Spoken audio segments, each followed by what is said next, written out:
Welcome to the podcast, Isha. I'm so happy to be joined by a trauma psychologist who delves into the somatic space and the energetics.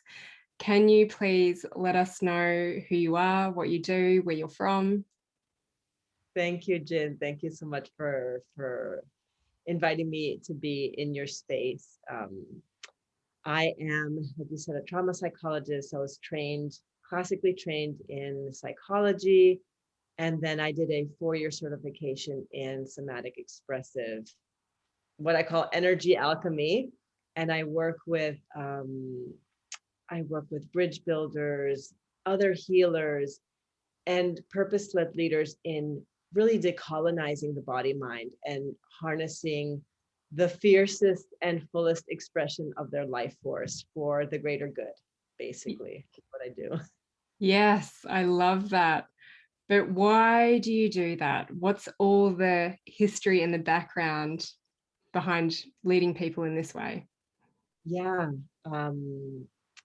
Basically, oof, uh, just after I had my first child, I'd been working in community mental health, and I'd been working with marginalized populations, primarily people who were newly arrived from Puerto Rico, from the Dominican Republic to Connecticut.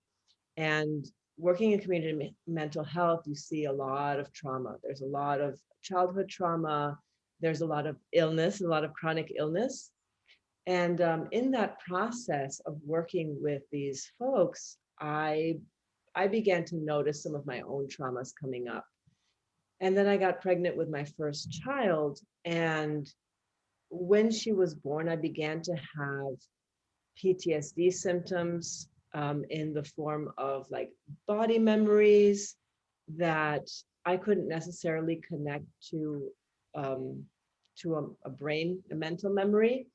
So I was having these responses and reactions, and I was, sort of in the throes of first time motherhood, and there was some hypervigilance there as well. And I had learned to ignore my body and not listen to my body. And so I just kind of like kept going. And my husband at the time had, lost his employment. And so it was my job. I was the sole breadwinner in my family. And so I had to go back to work soon after she was born. So I had to just keep going. And I didn't really have the space to process that. And then I got pregnant with my second child 18 months later. No, not even 18 months later, 9 months later, and had her 18 months later. And that's when my body said, we're not doing this anymore. And I basically crashed. And I quit my job in community mental health. I got myself into therapy, and in that process began to unravel. It was the beginning of unraveling the trauma that I didn't even know that I was holding, which then led me into this body-based program, this somatic program that a friend of mine had told me about. And when she told me about it, it was like, it basically went against everything that I had learned in psychology about like what happens in a psychotherapy session, uh, around touch, around expression. And I was like, I have to try this.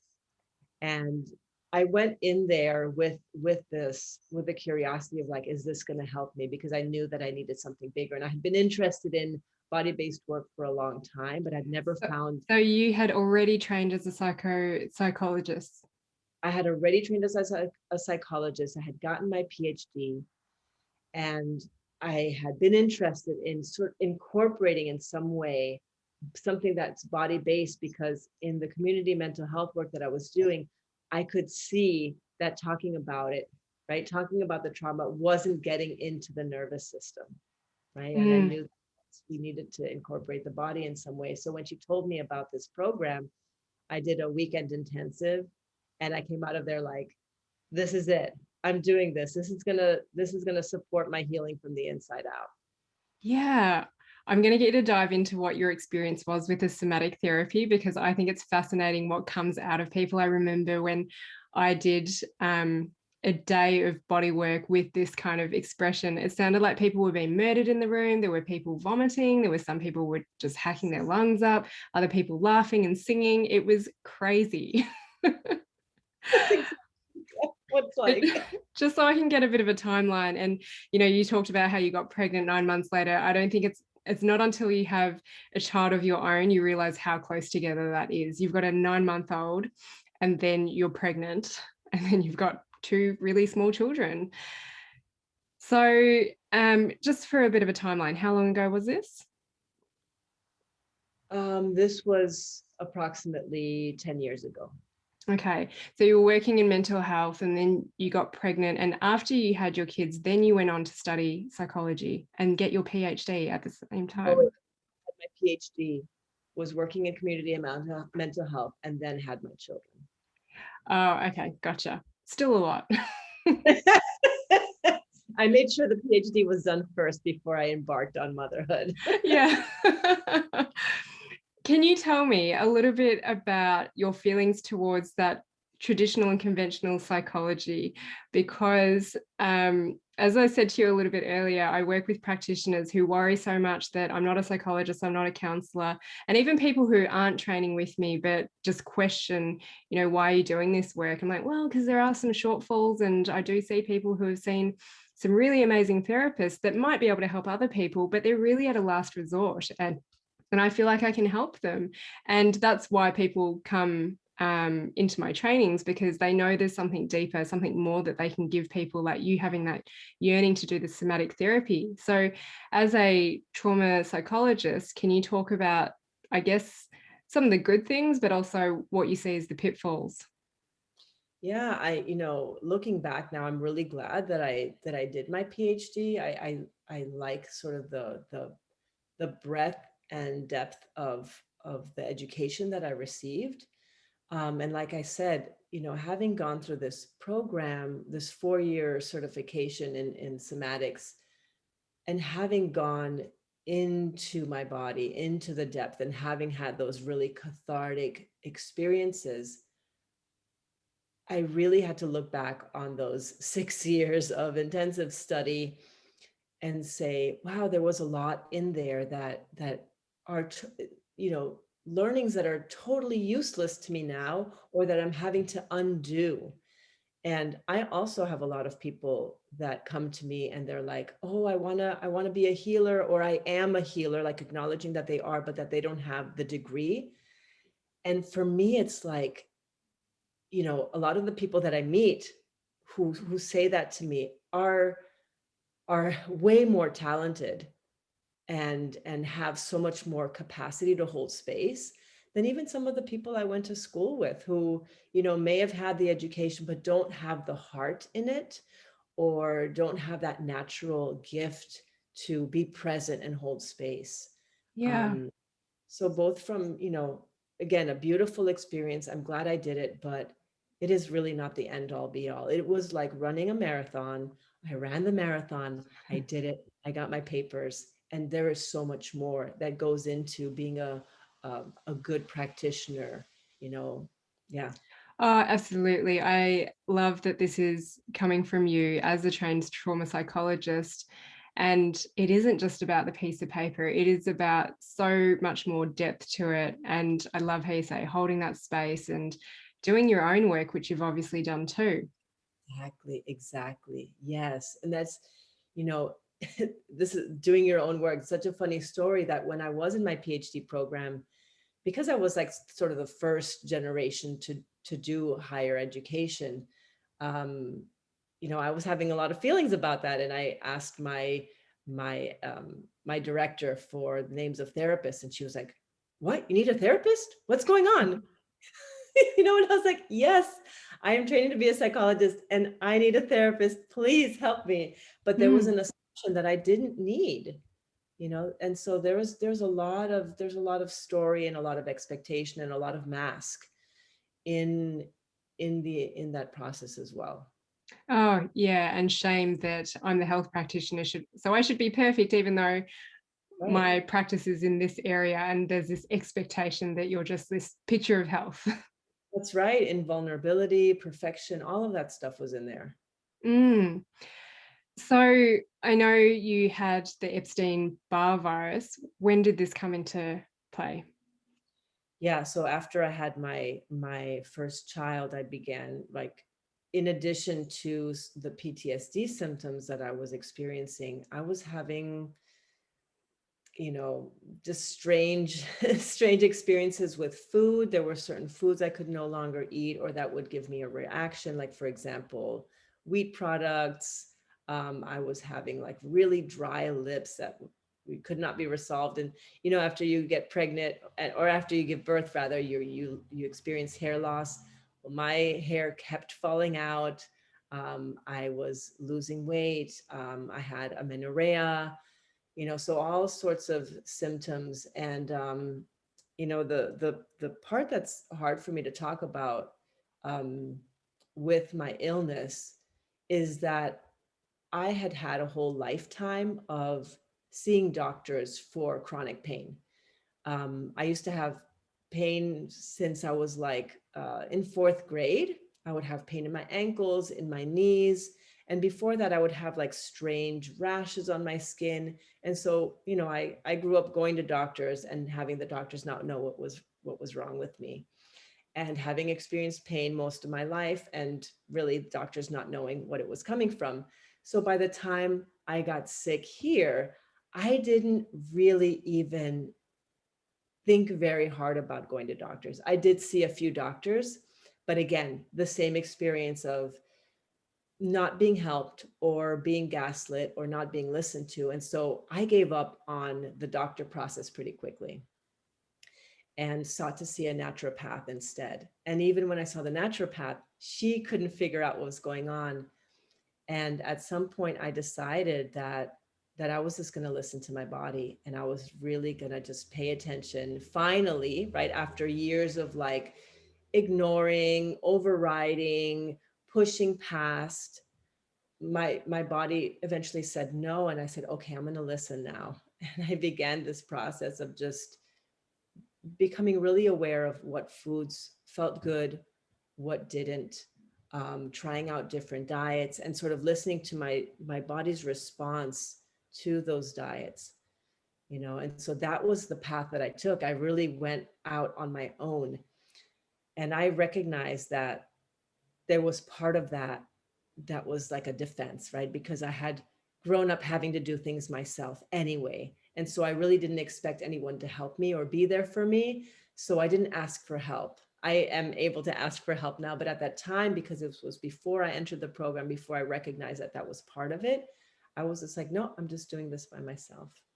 Mm. So how else did your pain present? You had the ankle discomfort from a really young age, the rashes. Is there any more detail? Yeah, I mean, as a child, that was pretty much it. Um, but in this last iteration, 10 years ago, it was just, my mouth would burn. I had dark circles under my eyes. I had hair loss. I had a lot of body pain. I had a constant sore throat. Mm-hmm. I would get sort of bronchitis very easily. So, like, my lungs were vulnerable, but I would wake up in the morning and feel like I had been hit by a truck. So I Mm, would I would sleep the whole night at first, but then I had insomnia as well. mm, So I couldn't even sleep through the whole night. I had a complete loss of a libido. I eventually, when it got really bad, I wasn't digesting any food. I mean, I had loose stools for over a year. Um, I would have a glass of kefir, for example, like dairy, and I would get completely dizzy. I would like almost fall to the floor. So it was nothing I had ever heard of, nothing I had experienced in other people. Like, I had never heard of these symptoms, these cluster of symptoms coming together. So it really was a mystery for me. because in a way, they're very vague symptoms, aren't they, as well?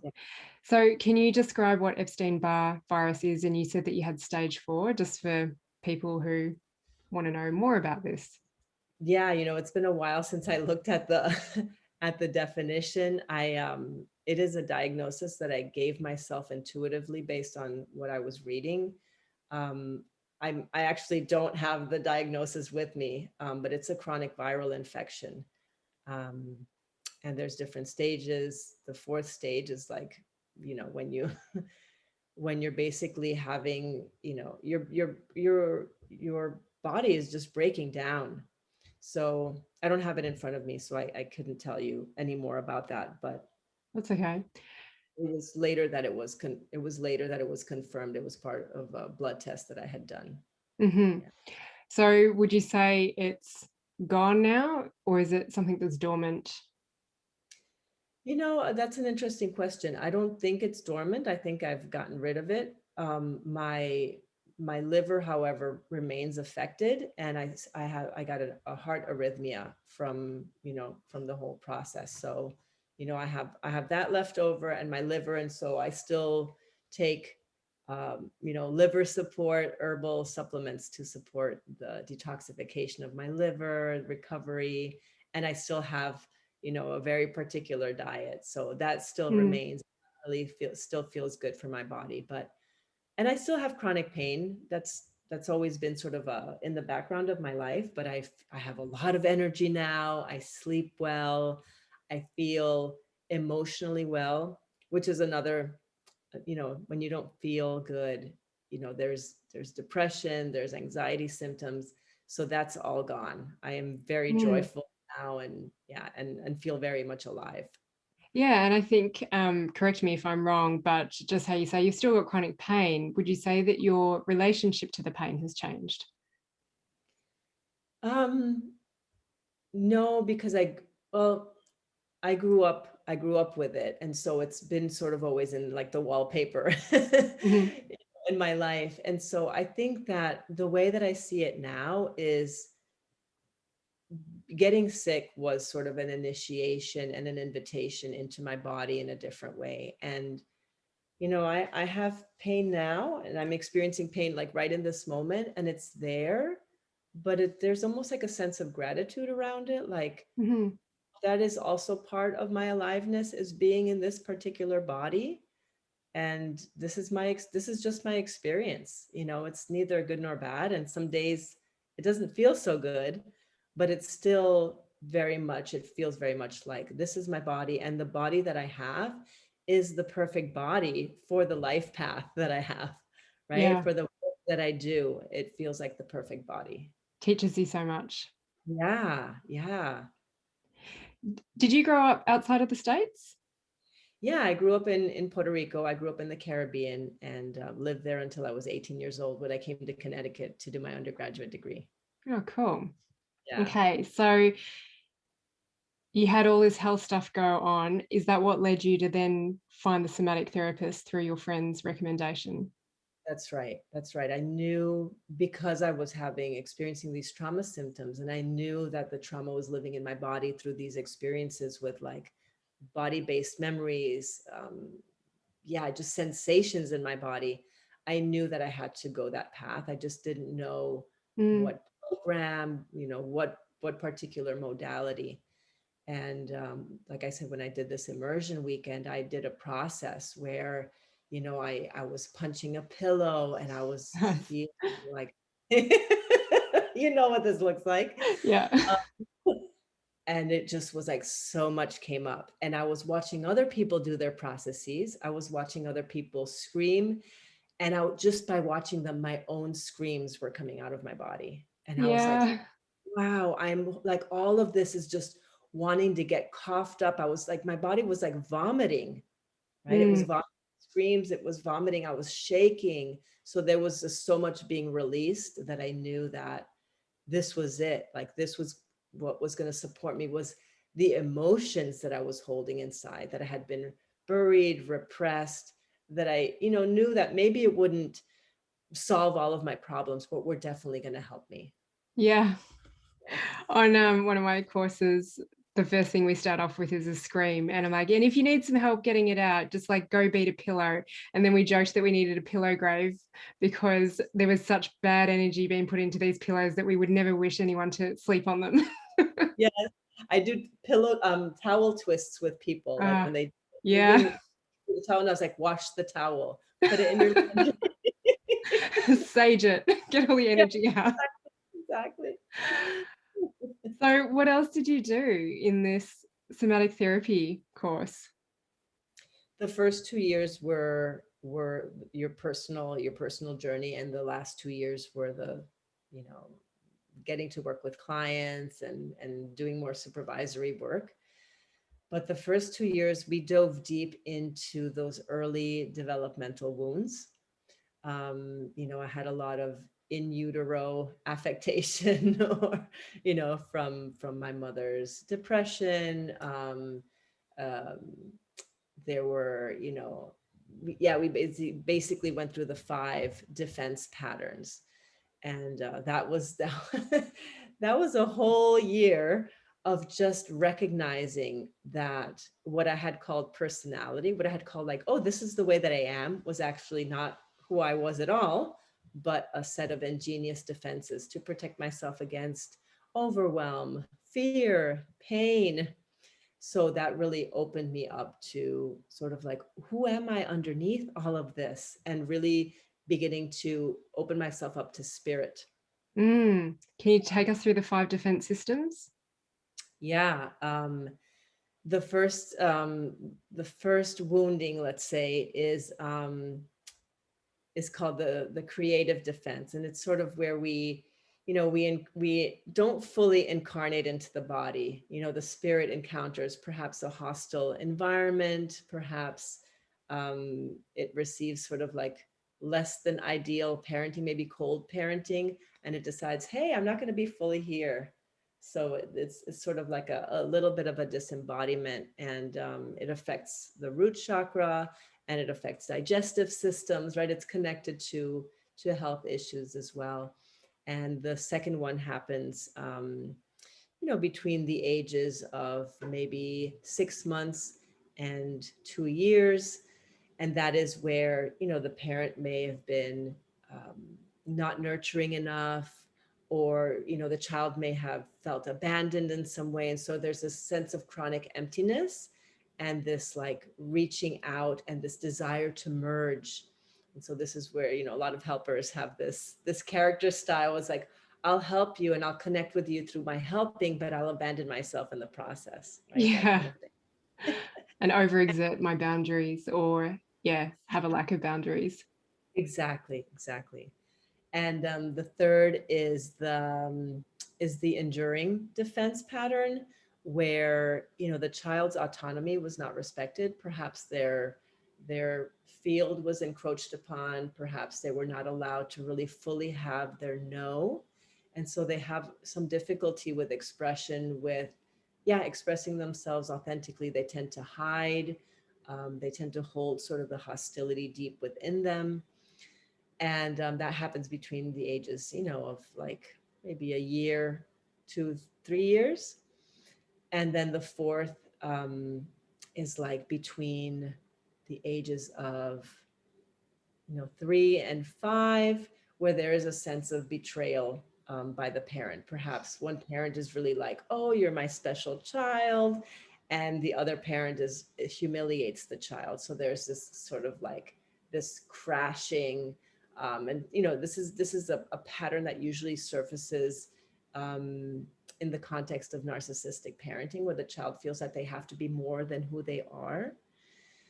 And finally, the fourth is the rigid pattern, where the child's performance is valued over their beingness, and it's where there's a split between the like the heart and sex, right? Mm, They can't love from their full selves. They have to decide one or the other. And this is the most common pattern. And we all have all aspects of the pattern, right? All 5 patterns, but we have more. We have our favorite patterns based on our histories, our relationship with our caregivers. So we have 2 or 3 mm. that are our favorite, and then 2 of them that we use less, but we all have all 5. Yeah, right. Interesting. And can you take us through a little bit more of your experience doing the somatic work and the stuff that comes out of people. That's what I love. Like, you talked a little bit about the pillow bashing and the body shakes and sweats. I'd love to hear your description of what happens when someone has a cathartic release, because this is where I find some people find it incredibly scary, but it's normal. And when you can understand it and educate yourself about it, it's really liberating. Yes, I love that you're bringing this in, because it's people do get scared, and it was only by watching other people go to these places that I was able to trust myself to go there as well. But some of the experiences that I had are really hard to describe in words. There were just these these just bursts of emotion, and when you surrender to them, like, you really recognize what you're capable of. For example, I was in a class, we were doing shadow work. This was in year 2, and we were all in a room. We were listening to like hard rock music and really trying to bring in like our, right, the part of ourselves that hate, the part of ourselves that separate. We're bringing our fuck you, like all of these parts. And I was feeling this, like, I had the sensation of this piece of metal across my chest. And I was standing in the middle of the room. It's like, I don't feel anything. And I love it.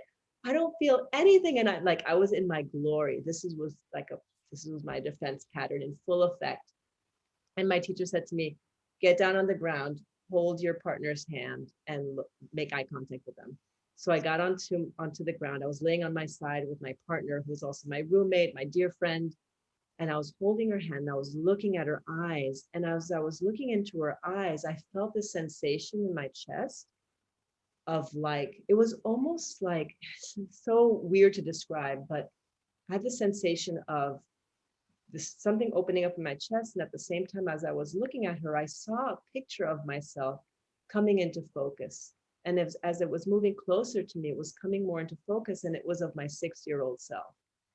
And the moment it came into focus, it hit me in my chest.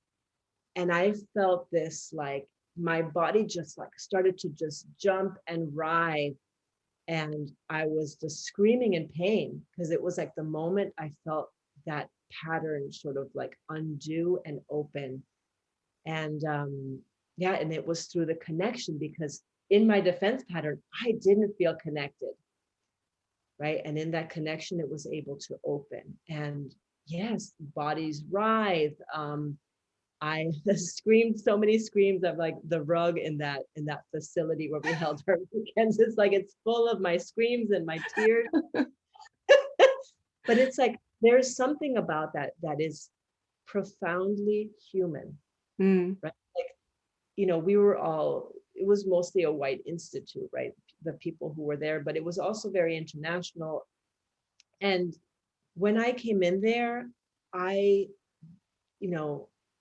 yes, I identify as Puerto Rican, I identify as biracial, bi-ethnic, but when you get in there, when you get into these deep layers, you really see people's humanity. And that shows up in, the way that we express our pain. The range of expression is so much bigger than what you see in everyday life. Our capacity to express, our capacity to move these emotions is incredible, but we don't learn this. We're not socialized this way. We're not conditioned to have this full range. In fact, we're like, when we begin to cry as children, we're asked to rein it in. We're asked to calm down. We're asked to sit still. So we don't even know that we're capable of this. Yeah. That's the magic of being human, is that the range is so big. Yeah. Oh, so cool. I want to hear more. More about your experience there, what came out. You may or may not be able to share other things that you saw as well, but just like the shifts that you noticed in yourself as a result of this. Yes. The shifts that I noticed, a big deal for me was the fact that I began to really trust the sensations in my body. And I really began to honor my capacity, like my intuitive capacity. I began having visions, dreams, and experiences that were really out of the ordinary. I began to channel, in other words. during breath work exercises, I began to see visions. And, I wasn't afraid of what I was seeing. I felt really congruent. I felt grateful because it was like, I was a sensitive child all of my life. I never got to express that. It was always like, that was strange, that was weird. And I was all about trying not to be weird growing up. And so I really buried that. And this was an opportunity, like that, with that opening was finally like, yes, I have these capacities and I'm going to use them to support people. I would have my ancestors talk to me, show me things, my guides, things were coming in around like healing my ancestry around, my father's involvement in my grandfather's involvement in World War II.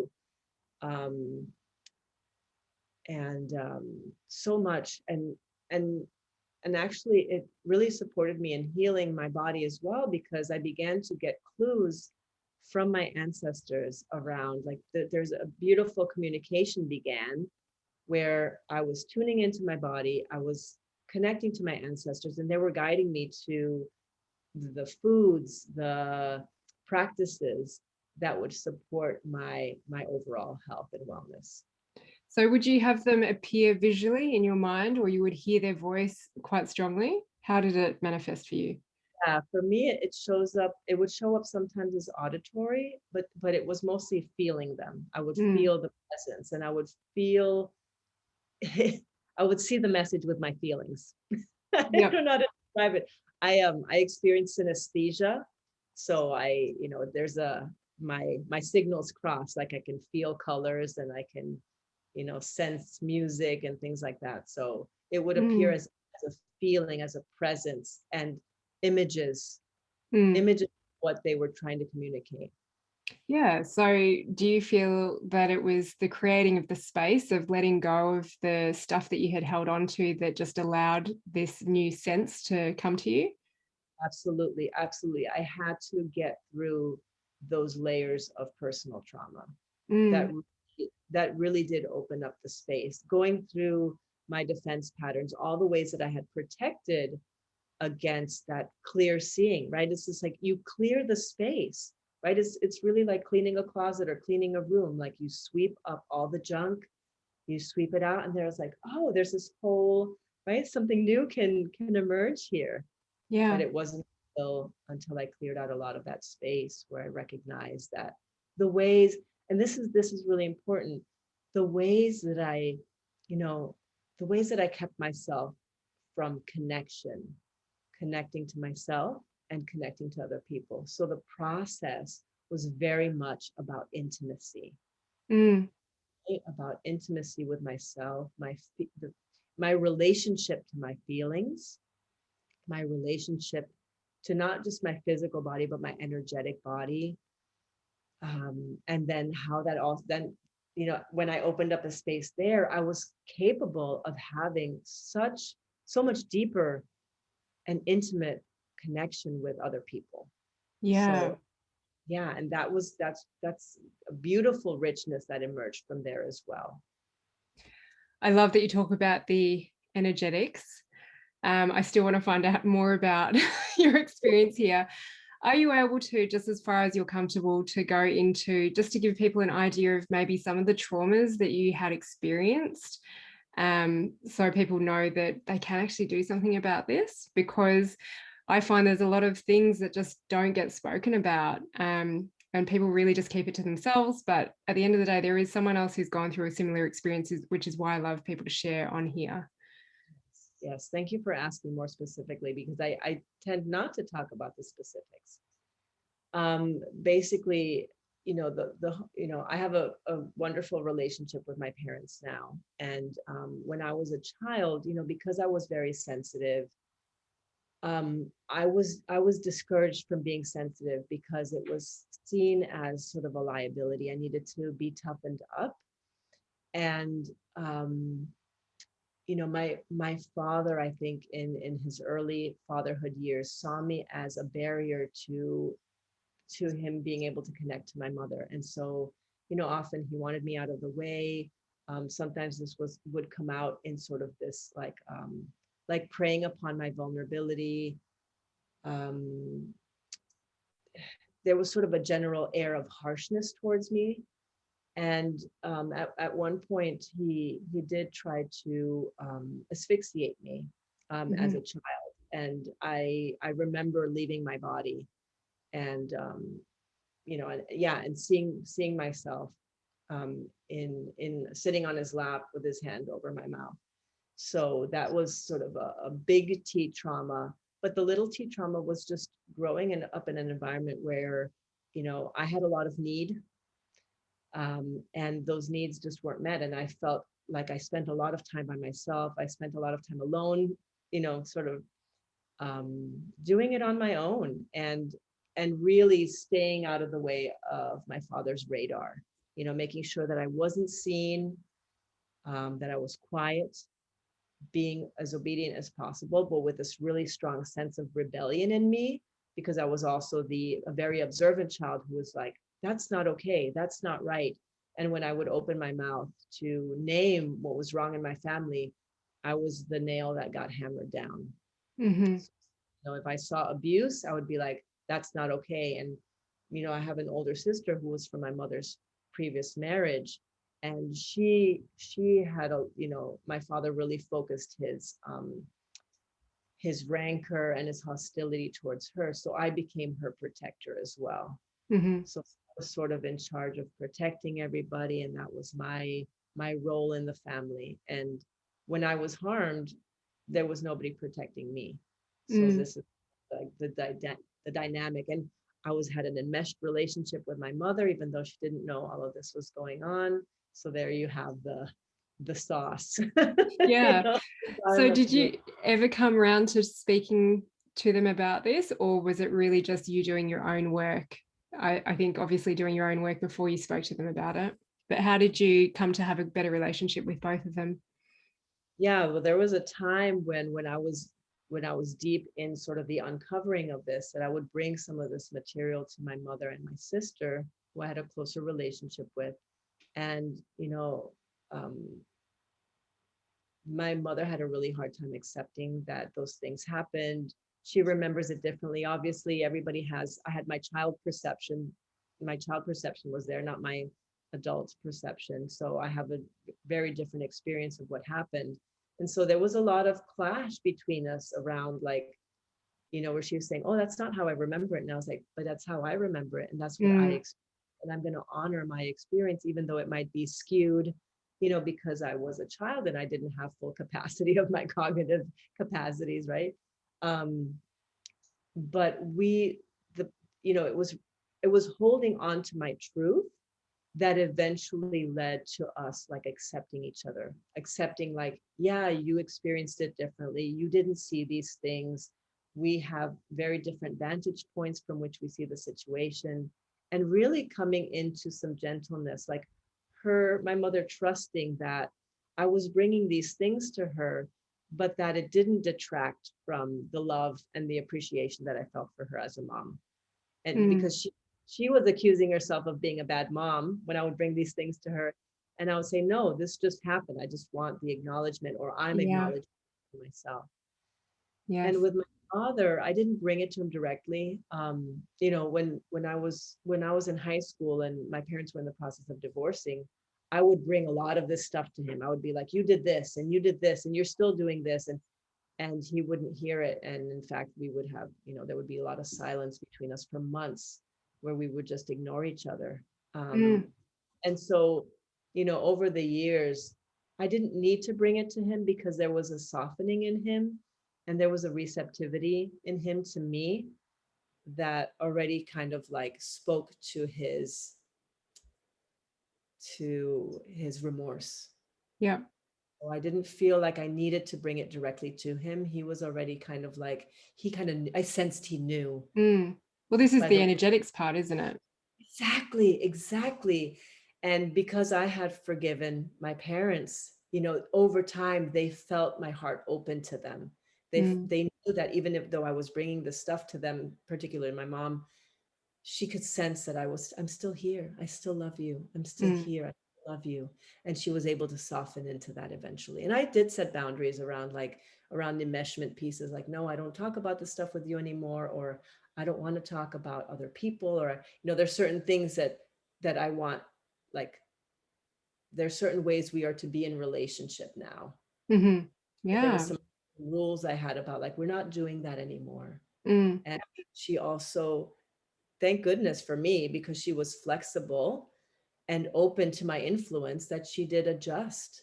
And Yeah. it's beautiful now. And I still set boundaries with her. And it's kind of like, oh, okay, we flow with it much easier now than before. Yeah. Respected boundaries. That's great. Yeah.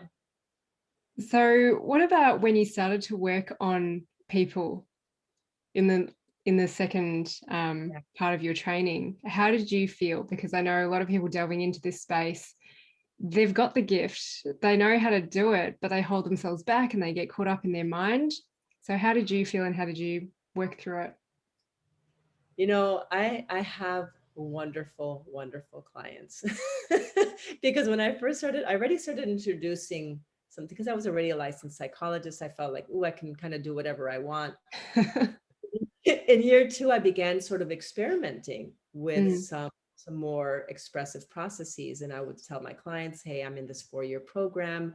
Would you be open to trying these new things? And thank goodness that the relationship between us was good enough that they were like, sure, let's try it. And I saw that the results that they would get were much quicker than if we just sat there talking. mm, But it, it did take me some time, Jin, to really, the intuitive piece was really frightening to me. There was definitely a lot of ancestral, I was holding a lot of ancestral trauma around, like, being persecuted for, my witchiness, for yeah. lack of a word. I really felt scared about bringing that part out, especially as a straight-laced psychologist. I had a lot of difficulty. It took me a whole, like, 2 years to really own that, talk about it more explicitly. And people would come to me and they would say, like, oh, I had this dream, or I had this vision. Do you believe in that stuff? And I would be like, mm-hmm. Yeah. I'd be like, I sure do. And because I was in touch, when I would touch people, I could see what they had gone through. I Mm, could read in their body where they were holding.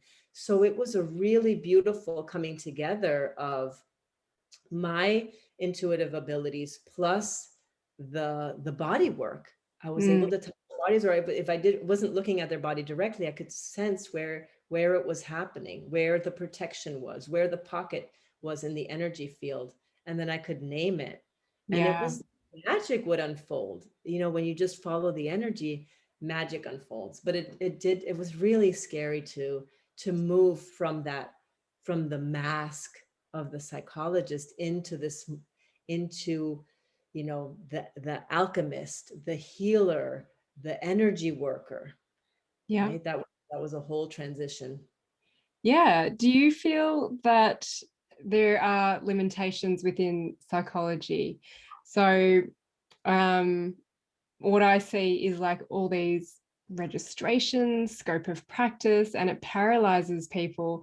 And I see people who are registered and qualified practitioners, and then people who have no qualifications, but they both still have their issues. So it doesn't mean that once you get that piece of paper, as we said, that your life is going to be easy. There are limitations as a registered practitioner. So I mean, I've just recently stopped clinical practice as an osteopath because I'm just delving into this whole other area. And I'm like, well, what do I call myself? Like, I've got this training.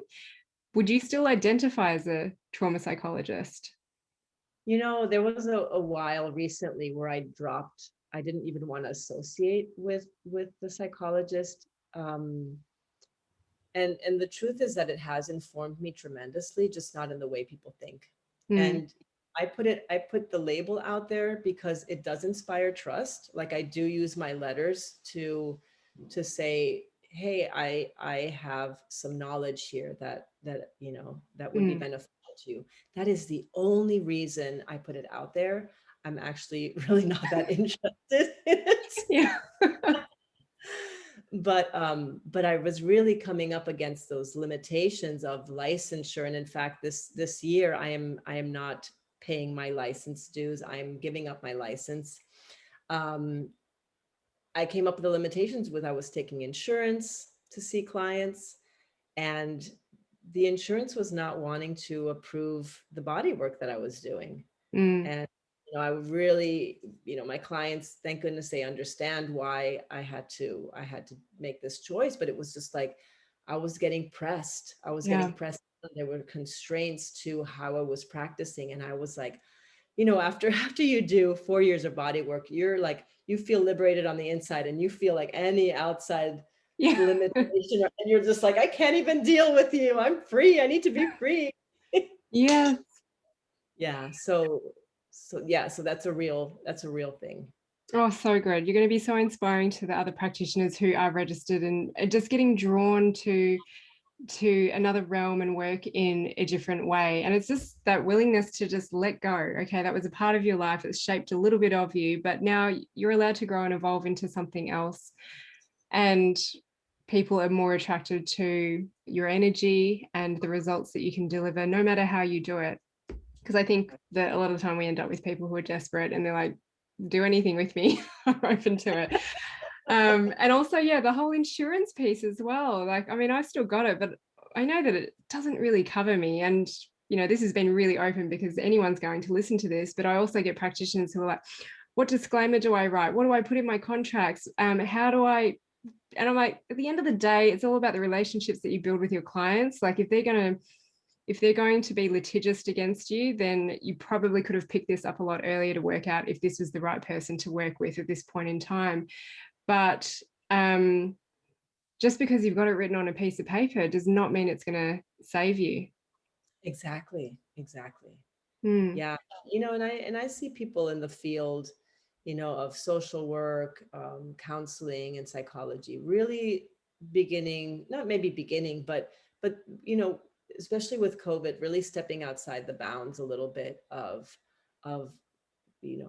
what we've learned, what works, what doesn't work. There are a lot more people leaving insurances behind because the system is so broken, especially in the United States, Yeah. you know, where it's so limited. And yeah, so people are training in Reiki. There's a lot of, mental health practitioners trained in Reiki. So there's a lot of incorporation of different modalities, and also a lot more magic in the practice.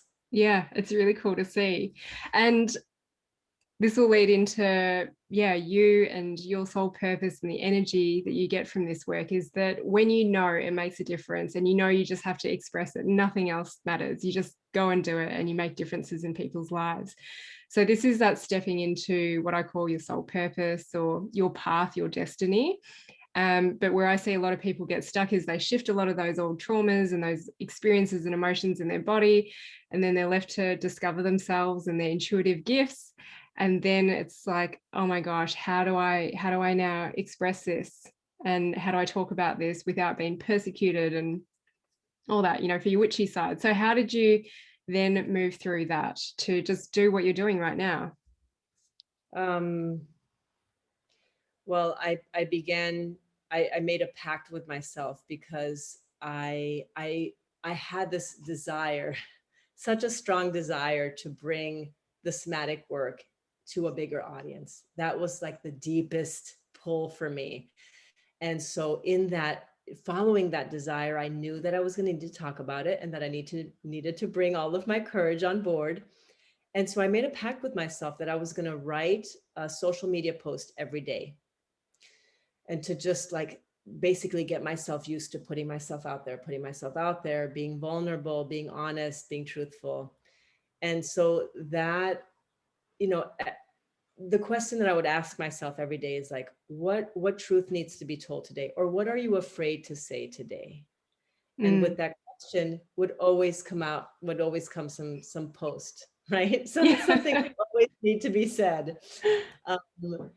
And over time, right, I've developed more capacity to be vulnerable, to put myself out there. And just even in the last, let's say 6 months, COVID definitely has a way of it's kind of like, well, since we're all at home anyway, let's just bust it all out.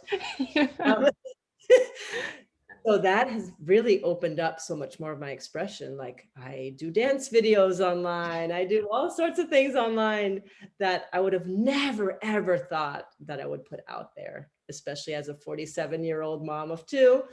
And just letting myself be. But it did take time. It did take that mindful and intentional courage, like my vulnerability practice, my authenticity practice, bringing myself out. And especially as someone who had gotten so used to and lived a life under the radar. Like before 38 years old, I was like, please, nobody see me. Please help me disappear. Now it was time to step into the rejection field, into the heretic mode, right? And to saying the things that perhaps made people uncomfortable, maybe triggering people, and recognizing that that was part of my life path too, is triggering people, maybe even triggering people with my energy, not even with what I said, but how I said it or how I showed up. Yeah. So getting used to that, getting used to people not getting what I was saying or misunderstanding me. Yeah. It's trusting that it'll drop in at time, right? And Jin, like that is like, I think part of the biggest gift of those 4 years of training is being able to hold myself in those places, in those young wounds, right? Because those are the things that have us scared, right? That we don't put ourselves out there because we could be rejected, or we could, people could misunderstand us or judge us, right? Those are all our young parts showing up. Those are all sort of these really tender, vulnerable places. And when you're healthily attached to all of those child parts and you are the mother of all of those aspects of yourself, you can hold them and you can be like, oh yes, that sucked, that really hurt, didn't it? Here, come here, I've got you. Yeah. So got you. And so then you can do the thing that you feel called to do, because you have yourself. You can hold yourself in those places. Did you have any judgment or criticism cast upon you? I've certain people in my life, certain people that were closer to me, um, misunderstood me. And one of those people was my ex-husband. He didn't understand what I was doing. He was threatened by the inner work that I was doing, because it meant moving away from our codependent relationship. And I basically left him in my healing. I left him. And so that was very threatening to him. And yeah, it was not a good experience for him.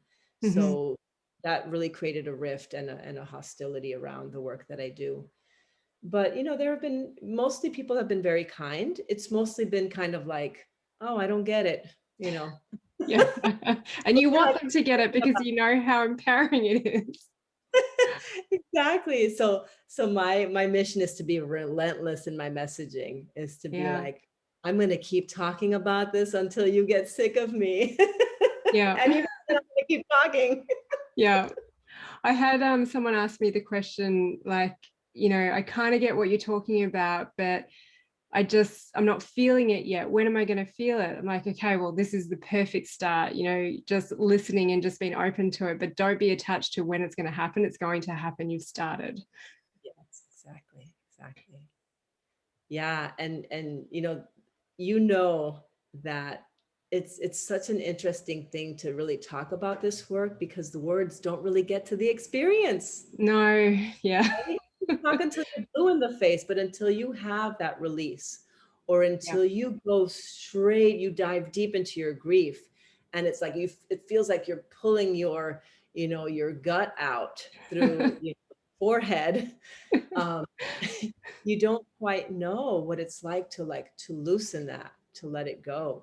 Yeah. And I say to people, like, yeah, we could sit here and talk about it some more, but like, let's feel it. Let's go in and maybe feel a little bit of it. Maybe you don't have to go in all the way, but just take a bite off of it and Yeah. see what that feels like. Yeah. And just again, like you might go in for multiple sessions, but don't expect big releases every time. Some people get that, but it doesn't mean you're a failure because you get a little release or a little sensation, but you've started. But it's so true. It's in the experience. And even when I was an osteo, I'm like, I can talk you blue in the face until I'm blue in the face about how awesome osteo is, but you've got to experience it, and you've got to experience it with me because it's completely different to another osteo. But I think we've done a good job conversing about this and to pique people's curiosity. I think it's more that people wonder, who can I go and see to get this experience? Like, we live in a small town, so some people are like, well, I don't want to see you because we live in the same town. But for me, I just go into a completely different space when I am working with people. And more than anything, I just want to see them, you know, the liberation of that pain, the emotional pain, the physical pain, everything that comes out of them. Like, I get such a kick out of it. Yes. And I want to say one thing, because I work online. I used to have a brick and mortar office that I gave up in June of last year. And the paradigm shift for me is that, you know, I noticed that people would come to me, they would come to me to help me resolve a thing, right? I would press up on their diaphragm or give them a specific massage, and they would have this release, etc. And what I've been doing online feels like such a gift, because I'm teaching people how to listen to themselves more Yeah. and how to direct themselves into their processes. So this so much more empowering in the online space that I ever could imagined it would be. Yes. So yeah. So there's Well, it's the same as me. I got pushed with our strict lockdown, not knowing what was going to happen. So I went online, and then I actually pulled out of seeing people in person late last year because it's like, I don't need to stick my hands on people anymore. I thought I had to stick my hands on people or stick a needle in them to get a release, but now I can see that they can access all of this on their own. And it resulted in me evolving in how I deliver this and how I teach it as well. exactly, it's beautiful. There's actually so much more I want to talk to you about. Now, you work in the online community with women and non-binary folks, and you help them support to unite their sexual and spiritual power. Can you go into that? You're probably the first person I've had on. Yeah, you are the first person I've had on here mention non-binary. Can you explain that? What is non-binary, and then everything else, the uniting of the sexual and spiritual energy? So binary is just folks who don't identify as neither male nor female. Mm-hmm. And I'm queer, so I like to hold space for queer people and be inclusive. I'm not perfect at it, but yeah, I work mostly with people who were socialized as female, regardless of how they identify now. Mm-hmm. And in this, go ahead. Can you describe queer for me? Oh, queer, gay, hetero-flexible, trans, yeah, anything outside of, sexual orientation. Yeah. Yeah. Oh, great. No, this is all about educating everyone. And I think some people just go, what is non-binary and what is queer? Queer is just your sexual identification, who you love. Mm-hmm. Yeah. The spectrum. Yes. And so tell us, how do you work with people online? Is it like one-to-one? Is it in a group? And then what do you do with them? Yes. So I have a one-on-one, a 6-month one-on-one experience called Devotion. And it really is about connecting to yourself. Basically, the skills that I learned over the last 10 plus years, teaching them to people so that they have a repeatable processes that they can use beyond the 6 months. And it's really about self-love. It's really about coming home to the body, coming home to yourself, knowing how to work with your emotions, how to move through emotions, and how to like open up to your bigger energy. And then I have I have group programs.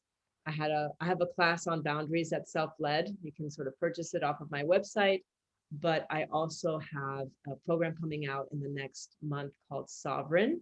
It really is about healing from codependency and reclaiming your energy and learning how to attach healthily to yourself. And then I have my online community, because I like to have like different tiers, ways people can work with me at different price points. My online community is the most accessible place. And it's a beautiful, beautiful space off of Facebook. And we're really, I play with archetypes. So, I joke, and this is a little bit crude, but this is from one of my colleagues, Amy Lorbody. We harness your witch, your spiritual energy, your bitch, your boundaries, and your whore, your sexual energy, right? So we work with those, with witch, bitch, and whore as the archetypes. And really, it is incredibly empowering because, that space has a specific energy template. When people come into that space, it's like, whoa, right? There's people post most vulnerable, the realest posts about, and it's just for healers. It's a space for healers to be vulnerable and to say, I am on a healing path as well. I am not perfect. It is about pulling down that mask of perfection, and of like, I have to have it all together. We are hot messes in there, and we are celebrating it. And we are healing. We have coaching calls, group coaching calls twice a month. And so there's the alchemy of group process. We have special events in there. We recently had an event, which I love. It's it's called like a selfie self-seduction, self-affirming selfie seduction, where we put on music, we turned off our cameras, and we turned on our phone cameras and took naked pictures of ourselves. And then we posted them in the community. We're celebrating our bodies on the inside and on the outside. So it's a little bit outrageous. It is a whole lot of fun. It's centered around pleasure, and it's absolutely healing. So the people who are in there have experienced trauma, and we don't even talk directly to the trauma because we're so focused on pleasure, and yet the healing is happening. What's the focus on pleasure? The focus on pleasure is because trauma takes you out of the present moment, right? Trauma takes you into the past, or it takes you into the anxiety of anticipating something that's going to be happening in the future.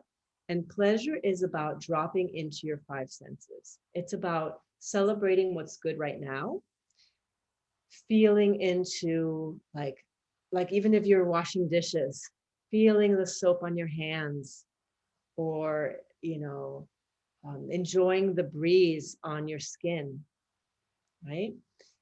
So the pleasure can be very simple. It has nothing to do with consuming anything, accessing something outside of yourself. It is about connecting to your five senses. And what I find that pleasure is especially helpful with is the socialization into systems of oppression, right? The systems of oppression that say, you're not good enough, or you're too much, or you're an imposter, or you should be feeling shame for this expression or that expression. When we're celebrating ourselves for being vulnerable, for not having all of our stuff together, like it really starts to like detangle that whole story. It's just like, oh, that doesn't need to be there. So it's like, it's subtraction by addition, right? We detangle ourselves from, or we get out of the ensnarement of how those stories hold us and trap us by adding in pleasure, adding in celebration, bragging how we're healing, these milestones, that the courageous steps that we take. And every month we have, you'll appreciate this, on the full moon, we have an event called Alchemize. And it's we move through using music and using sensual dance. We move through rage, grief, using our turn on, and we end with this fantastic celebration of just who we are. And we do it together. Sometimes we take our tops off. It is just so much fun. And it's like, again, it's outrageous, but there's healing in it. It's just beautiful. So I get it, what you're talking about. What would you say to people who are like, oh my God, they like taking nude pics of themselves and they take their tops off? Like, I was on board until she said that. What would you say to them?